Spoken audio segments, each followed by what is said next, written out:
Nakakabahala daw ang kalagayan natong si Duterte ayon kay Mr. Robin Padilla. Nababahala siya.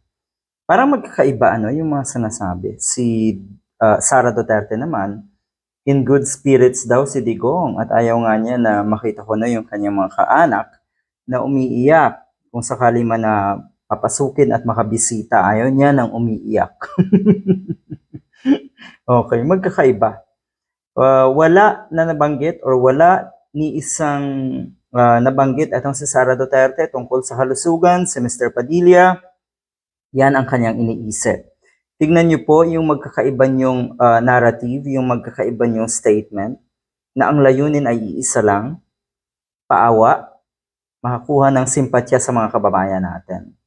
Ang sabi natin si Mr. Padilla, naiintindihan daw niya itong pagkakulong na ito ni Digong. Sabi naman ng mga netizens, natural may kaso. Katulad mo rin, may kaso ka dati, kaya ka nakulong. At mas lalo daw niyang naiintindihan ang sitwasyon ngayon na itong si Digong dahil nga daw siya rin ay nakulong na. Padilla also reminds visitors to follow Dutch policies while at the ICC Detention Center. Ngayon lang naman itong statement na ito ni Padilla. Dati kasi hari-harian yung mga yan, siga-siga yung mga yan dyan sa the Netherlands. Pero nung kalaunan na sinisita na sila ng mga Dutch personal or authorities, eto na ngayon ang kanyang linya. Okay? Dapat daw sundin ang batas dyan. Yan naman ay common sense, kahit hindi na sana kayo sabihan.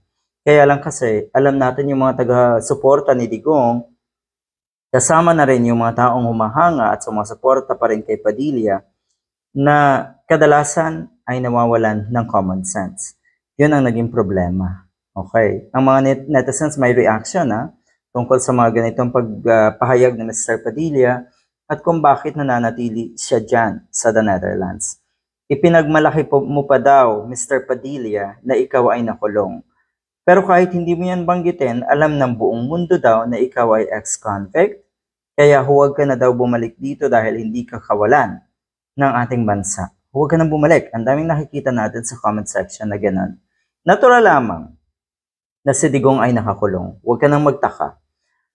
At kung meron kayong problema, meron kayong mga hinaing kung bakit nakakulong si Digong at kung bakit kayo ay hirap na hirap makabisita, yan, dumulog din kayo sa ICC at doon nyo ihain daw, sabi nga ni Attorney Cristina Conte, ang inyong mga hinaing. At tignan natin, dahil sabi mo nga, Mr. Padilla, pag dito sa atin, kayo ang boss.